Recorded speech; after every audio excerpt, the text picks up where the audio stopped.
Hey everyone, and welcome to another episode of the Creepy Fox Podcast, the show in the series where we relive and retell the true scary stories that have been sent in by subscribers just like yourself. On today's episode, we're getting our Pokeballs ready as we'll be going outside to catch ourselves some Pokemon. But as you're going to hear on today's episode, not every session of Pokemon Go is as innocent as it might seem. So make sure to turn off those lights, grab some snacks, and let's take a deep dive at these Pokemon Go horror stories that were shared by subscribers. Let's get started. For some background context, I'm female, and I was 18 years old when this took place. It was in 2016, just a couple of weeks after the release of Pokemon Go. If anyone remembers those days, you'll know the game was filled with plenty of error messages regarding the servers. You might have been able to log on for a couple of minutes, only to then be kicked off. While it had its rusty start, you know just as much as me how popular the game became. It wouldn't be surprising to step out of your house and see every 9 out of 10 people looking down at their phones trying to catch these elusive pocket monsters. I was no different. And every day that summer, my brother and I would play every afternoon until around 10 p.m. in the evening. One night, however, my brother had gotten sick, and I decided I still wanted to go out and play. There was one spot in particular that I was planning on visiting. There's this park that's close to my house. You follow this road that heads down a little lake, and then maybe 500 meters later there are some benches and tables. It's in this very location there's a Pokestop and a gym where plenty of Pokemon will spawn. The park has very minimal lighting, and in the evening it's not surprising to be surrounded by nothing but darkness. So anyway, I grab my skateboard and I get there in less than 10 minutes. To my surprise, there were some other high school students around my age who were also playing the game. We were all part of the same team, Valor if anyone cares. And after playing for about 15 minutes, they ended up leaving. Now it was just myself sitting on the bench, waiting for the infamous Scyther and Snorlax to spawn. These guys I met told me they had spawned for them the past few nights, and I was hoping I would get the same opportunity and the same luck, since they're so rare. I must have been there for easily 45 minutes listening to my music on my iPod, and before I even realized it, it was approaching 9:30 p.m. My parents were going to be angry considering I told them I'd be back by 9 p.m. I made something up and texted them that I'd stopped to grab some snacks at the 7-Eleven and I'd bumped into my teacher who I was currently talking to. Bad lie, but it worked. Anyway, my patience was rewarded when 2 Scythers spawned back to back. I was so excited. I didn't care that I jumped up and down like a little kid. I quickly tapped on the camera button so I could take a photo of them and then go to catching. The first one got away, but the second one I caught him on the first try. Awesome, if it wasn't for what happened next. As soon as it takes me to the registered and Pokédex screen, I caught the glimpse of something moving in some nearby bushes. I thought I was imagining things since my eyes were so focused on the screen. But then, I saw the silhouette of a human being. I wasn't sure what to say since at first I thought it might have been another player. "You playing Pokemon Go? Or there are 2 Scythers that just spawned," I told him. I'm not sure why I said that. I guess it was my way of calming down my nerves. As they got closer, I turned on the flashlight on my phone and I got more details. This man was tall, standing at about 6'3". He was wearing a red hoodie with some dark jeans, and he also wore a medical mask, and he had some gloves too. Unless he was cosplaying as a doctor, I found his choice of clothing a bit questionable. By the way, this was before the whole lockdown situation, so you rarely saw people wearing gloves and hospital masks. So here's more or less how this conversation went down from my best recollection. "Hey, hand over your phone," I heard him say, as his voice was muffled by his mask. "I'm sorry, what?" I replied back, acting as if I didn't understand him. "I said hand over your phone, kid," When he finishes that sentence, I see him reach into his back pocket, and he pulls out a gun. I froze, and all of a sudden I can feel my heart beat at 1,000,000 miles an hour.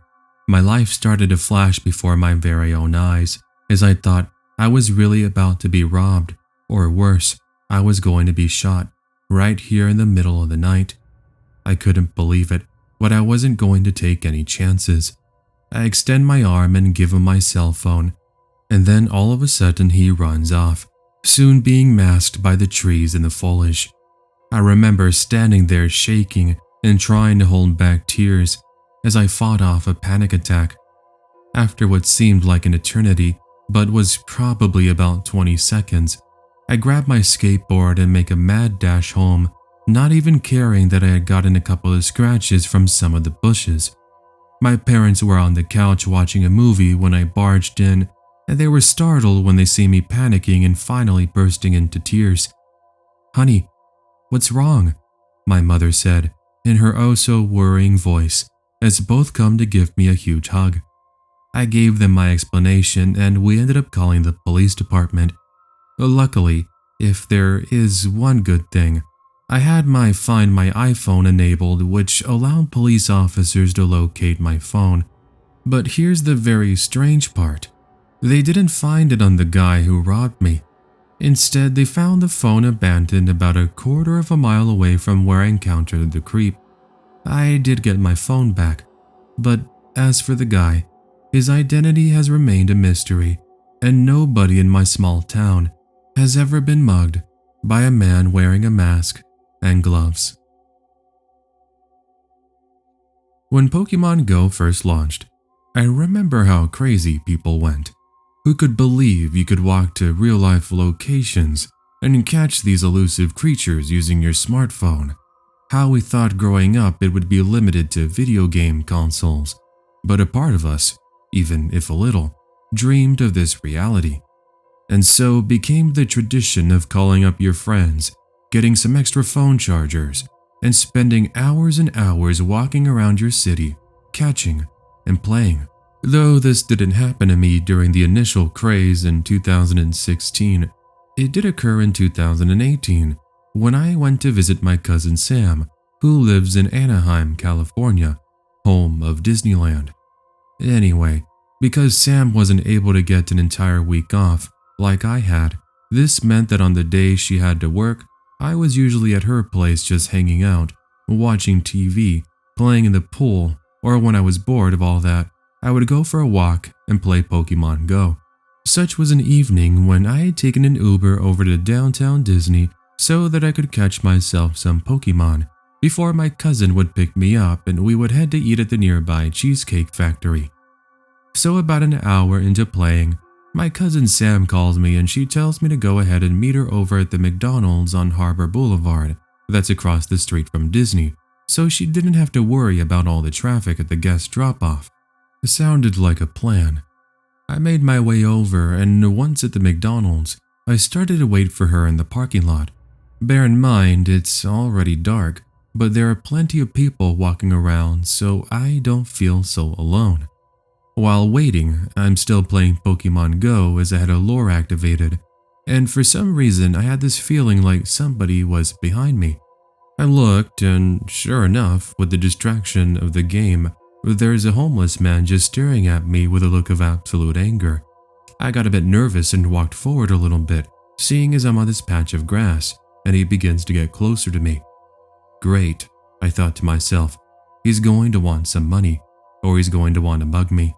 But that's not exactly what went down.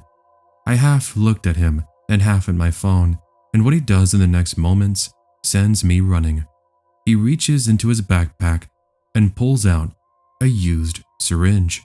Then I kid you not, he lunges toward me like some mad lion and tries to poke me with said syringe/needle. Dear Lord, I can't tell you what a rush of adrenaline I got in that moment as I instantly jumped off the grassy area and I almost bumped into an incoming vehicle that was entering the McDonald's as I tried to get away. By some miracle, or as I see it, an act of bravery, the passenger, a large, heavier-set man, jumps out of the car, and then tackles the man with a syringe straight down to the ground.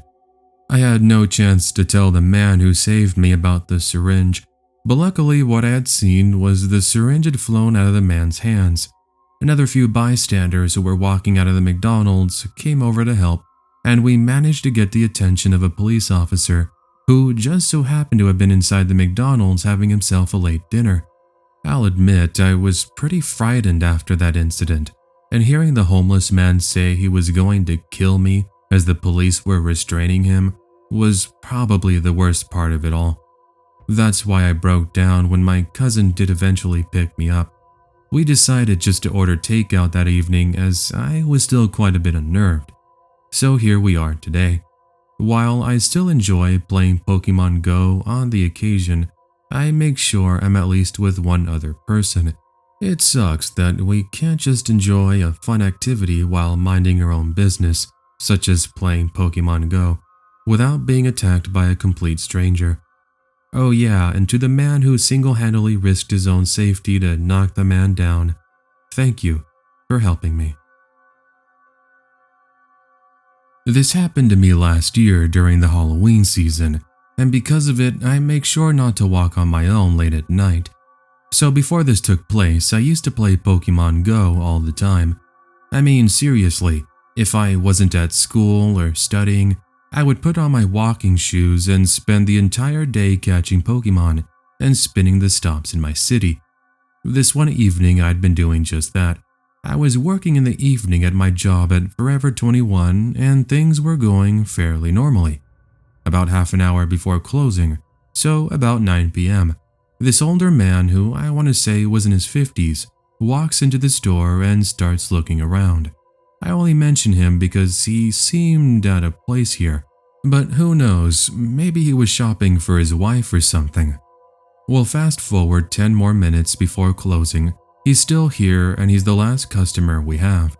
The thing is, at this point, he's no longer looking around. He just sat by the fitting room on his phone. So I went up to him and I said, "Sorry sir, but we're about to close. I'm going to need you to leave so we can close for the evening." He seemed angry about it, but then in a calm manner he says, "Okay, don't worry about it. I'll just wait for you outside." He then walks out of the store. Now, hold on, did I hear him right? He would wait for me outside? Seemed kinda sketchy, but I ignored it thinking he was just joking. Fast forward another half hour and I'm now exiting the mall. By now, I'd already forgotten about the weird guy from earlier. From the mall, it's a 15-minute walk to my neighborhood, but it was one that I enjoyed. Back to my enjoyment of Pokemon Go. See, there was a route I took that cuts through a park that's full of Pokestops. This is why I'd once again decided to walk down this same path so I could catch some of the new Pokemon that had just been released. The walk was going fine, and I'm enjoying spinning stops and catching Pokemon, when suddenly I heard somebody call out to me from behind me. At first I ignored it thinking I was just imagining things, but then I heard my name. This time I stopped and I turned around only to see a familiar face. It was the same man from the Victoria's Secret store, and this time he wasn't alone. Standing next to him was another man who looked to be about the same age. See, this is the cute one I was telling you about, the one from the Victoria's Secret. I told you she went this way. I'm sorry, what? That statement alone had me sweating. Without a moment's hesitation, I'm taking off in a full-on sprint, heading over to a nearby bus station. Surely somebody had to be working there who could have helped me. Good thing I started running, because these two gave chase like a lion going after a zebra. Me being that unfortunate zebra. Not even having a chance to look both ways, I run across the intersection and I run up to a small coffee shop that happened to still be open. This was a coffee shop I often went to anytime I needed to wait for the bus, by the way. Behind me, I can hear car tires screeching, followed immediately by yelling, "Would you watch where you're crossing? I almost hit the two of you idiots." I guess they had chosen the wrong time to cross the street and they almost cut it close with this driver. Regardless, I run inside and I go up to the manager that I was friends with. We ended up calling the police, but unfortunately by the time they arrived, these guys were now long gone. I never did see them again after that incident, and I only played Pokemon Go whenever I was with my friends or with family. As for how I got home, a co-worker drove me home from that point, so I didn't have to worry about encountering those creeps again. If you were to tell me I was going to have a creepy encounter on Christmas and on vacation of all times, I wouldn't believe you. I mean, how could that be? Well, as you're going to find out, the world isn't safe from creepy people. Not that I should have to tell you that. Let's rewind to the year 2019, winter break. I had decided to head to Anchorage, Alaska to spend the holiday with my cousin Max, alongside my aunt and my uncle. Christmas Eve came and we ate like kings, stuffing our faces with turkey and ham. By the next morning, we were thrilled to find a multitude of gifts under our names. Some that were actually shipped to me by my parents, and some from my aunt and uncle. By the way, in case you're wondering why my parents didn't come along, it's because this vacation was my idea. They weren't able to take too much time away from work, and my plan was to stay for a little over 2 weeks. Anyway, by 1 p.m., Max and I had come up with the brilliant idea of going to downtown Anchorage and playing Pokemon Go. You see, I was still really into the game back then, and there was one Pokemon I was seeking that was very hard to find in the real world. Pachirisu, a squirrel Pokemon from the 4th generation. Those of you who just got the new Diamond and Pearl remakes have probably gotten your hands on one already. In Pokemon Go, it's not so easy. Pachirisu can only be found in Alaska, the very northern parts of Canada, and the very northern parts of Russia. Being a Southern California boy, there was no way I was going to miss my chance. So we had my Uncle Chris drive us over to downtown Anchorage and we got dropped off in front of the mall. My uncle tells us he was going to head to a friend's house to drop off some extra food, and then he would pick us up within an hour. Perfect. With our thermos filled with extra piping hot coffee, we began to walk around downtown Anchorage and started our quest. The first 20 minutes resulted in the typical sightings, albeit with a mix of winter-themed Pokemon that were spawning that year too. No sign of Pachirisu. Such a shame. I started to think that we were going to have to come back another day at the rate we were going. Thankfully, that wasn't the case, because when we circled around back to the little park area next to the mall, the game's nearby Pokestops updated, and alas, we were shocked to see 2 nearby Pokestops had updated with the silhouette of Pachirisu. How exciting. I remember jumping for joy like I was a little kid again, and I started to run. Spoiler alert, I ended up slipping on my butt and dropping my coffee on the concrete. Served me right for not remembering the frozen floor in that moment. Luckily, I didn't get seriously hurt, but now there was coffee everywhere, and it was gone. Oh well. We get to the Pokestop in question and we find our little furry friend. I decided not to take any chances. I gave it a golden raspberry, used an Ultra Ball, and did a curve throw and caught him right away. Nice. What could possibly go wrong now? I got what I came for. All of a sudden, we were interrupted by a lady who was talking random gibberish. It was sorta weird and we had to ask her to repeat herself, but she then started to speak to herself. Okay, that's strange. We continued to walk, but then she calls out to us. We stopped for whatever dumb reason, and she now puts her arm around mine and gives me an embrace. Okay, strange lady I don't know, what's your problem? The lady started to ask us if we wanted to join her and her friends, as they had some extra Christmas gifts and some Mary Jane. Hey, those were her exact words, not mine. We thanked her for the offer, but we tell her we don't smoke, and this seems to upset her. She insists we come follow her, as she starts to drag me in the opposite direction.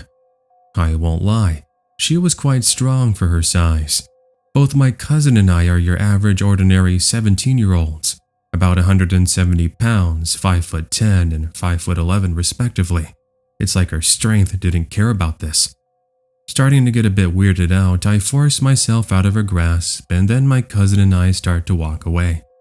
Moments later, we heard her behind us as the lady called out to someone. These two behemoths of men come walking out of a nearby alleyway, and then they start to approach us. They too start to insist we follow them, and it's at this moment we begin to walk even faster. "Hey, hand over your phones and your wallets," one of the men says, as he reveals a pocket knife. Won't lie to you, that was very unexpected.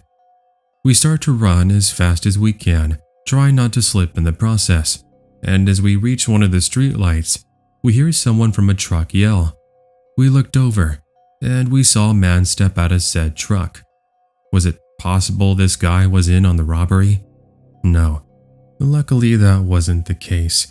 He was just some random Good Samaritan who happened to be in the right place at the right time to give these three a good scare. Needless to say, the three creeps stop following us and then run back in the other direction, running into the alleyway. Serve them right to try to rob us. Fast forward to once the coast is clear and the man in the truck kept us company as we called our uncle to come pick us up. We did talk with the Anchorage Police Department, and they told us they would be on a lookout for the three creeps. Meanwhile, if any more details were needed, they would give us a call. That call never came through, so we aren't exactly sure what ended up happening with those three. My cousin has told me that he hasn't seen or heard of anybody in those 2 years that this happened get robbed by three random people in downtown Anchorage, so it's our hope they have since learned their lesson. Last January, before the world went completely bonkers, an old friend of mine came back to my hometown to visit her family. Emily, my friend, had advised me a week before, and I was super excited that we would be hanging out once again like the good old days. I don't know if you care for context, but I'm female, and I was 24 years old when this creepy encounter took place. Anyway, on the third day of her arrival back, we hung out the entire day. We were at the mall, went to the beach for a bit, and then finally in the evening, we went back to my house to watch some movies and gossip. Close to 8 p.m., Emily came up with the idea of going to get some ice cream and then heading to the little park we always used to hang out at to watch the sunset and relax. Sounded fun. We had to Baskin Robbins to get both our favorite, strawberry ice cream, and then we drove to said park to relax. Now, we both love Pokemon Go, so wouldn't you know we were there excited to learn that there were 2 Pokestops and even a gym that we could play. Fast forward about 20 or so minutes and we're there catching Pokemon, minding our own business, when we couldn't help but notice the sounds of footsteps and shuffling behind us. Bear in mind, the sun had just set, and the park lights had now come on. As we turned back and looked, we noticed a man in a trench coat staring at us, with one of the weirdest looks I'd ever seen a person make. It did make us uncomfortable, and it didn't help that he took a seat next to us and started asking what we were doing. Nervously, we told him we were just playing Pokemon Go and that we were actually just on our way. Suddenly, the man puts his arm over my shoulder and starts laughing and saying how we were best friends and that he was so excited to see me. Emily was confused, and so was I. I had never met this guy before in my life, and the harsh smell of alcohol in his breath pretty much told me the whole story. "Yeah, great to see you too," I nervously chuckle and laugh as I try to pull away. He ends up grabbing my arm, and then he puts me back on the bench. "Where are you going? We have so much catching up to do." I'm beginning to freak out, and Emily is telling the man to let go of me, but he shuts her down, and then once again focuses his attention back to me. In that moment, fight or flight kicks in, and I choose fight. I ended up punching him straight in the family jewels, and he quickly lets go of me, which gave me the perfect opportunity to get away. What he does in the next moments was even more chilling. He reaches into his trench coat and takes out his switchblade, not before calling me and Emily names I'd rather not repeat here. We booked it, running across the street, where luckily we saw a group of college students our age who were walking one of their dogs. The dog started to bark, and we take this as a sign of relief to quickly point behind us toward the man in the trench coat. We saw him staring at us from the park, and he's got the look of defeat over his face. Well, let's just say the group didn't have to really guess what it was we were running from, as they usher us into one of the convenience stores, and we called the cops. I'm not sure if they ever caught the guy or not, as neither Emily or I ever heard anything else. Yeah, talk about creepy. That was the time we went to play Pokemon Go, and we got chased by a maniac with a knife who thought I was his long-lost best friend. Hey there, I'm a new subscriber and I found you through the video you put out last week.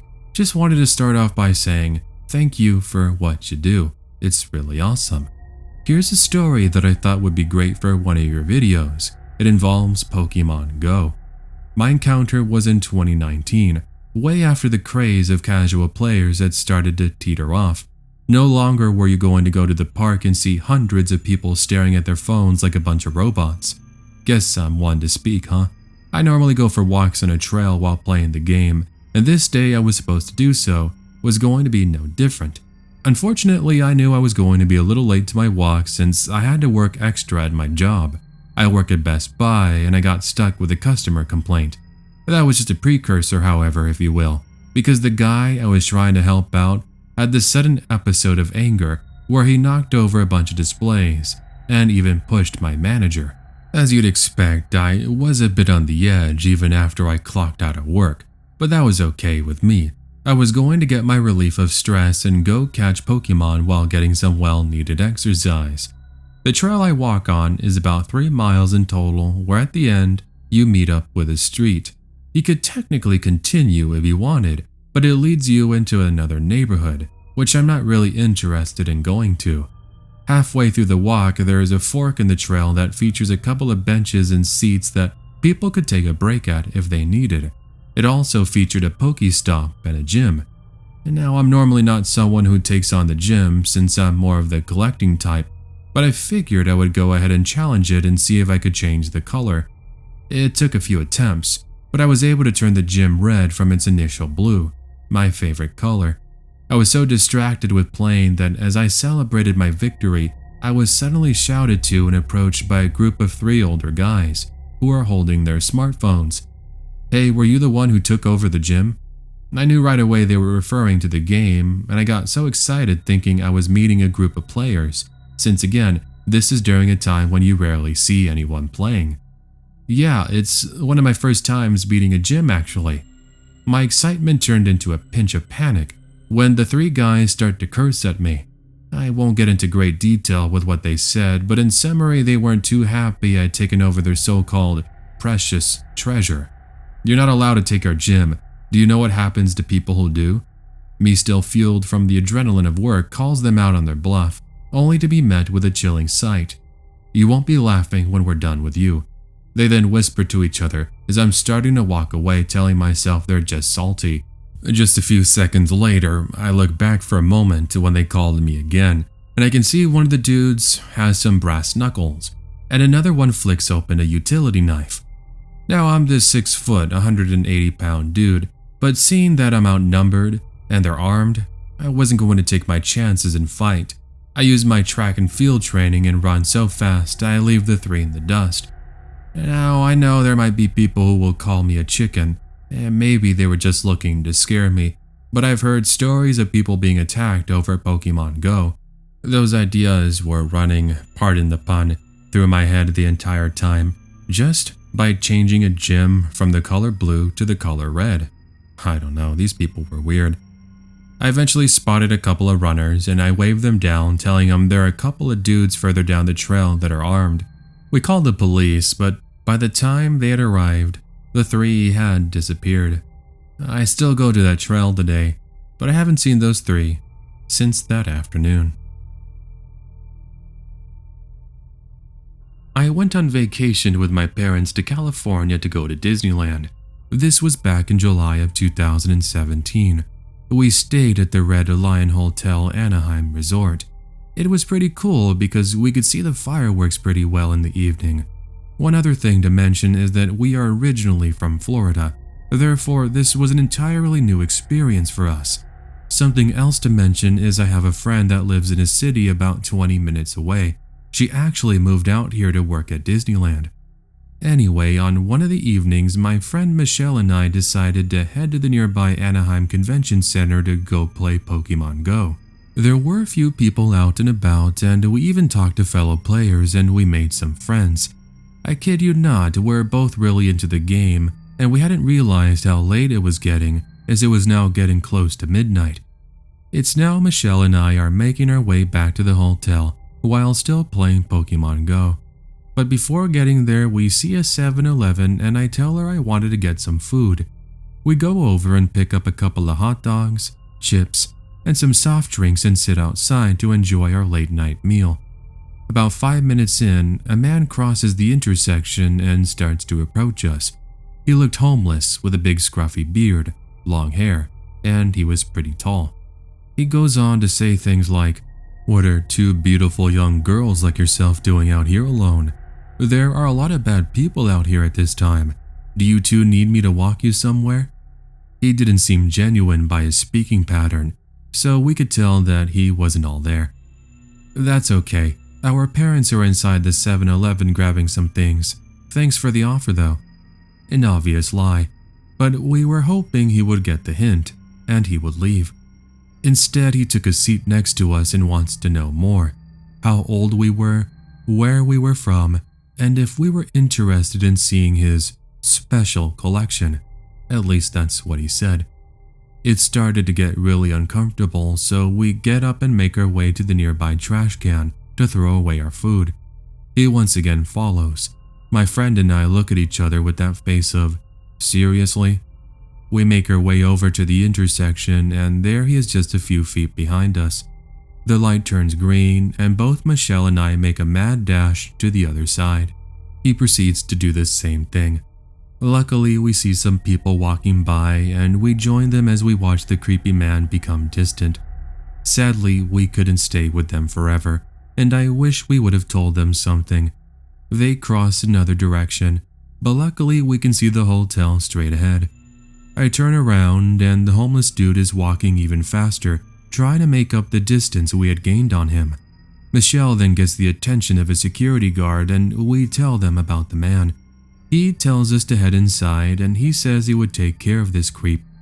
Fast forward to the next morning and we see that same security guard. He waves us down and he says, "Thanks for getting my attention the other night.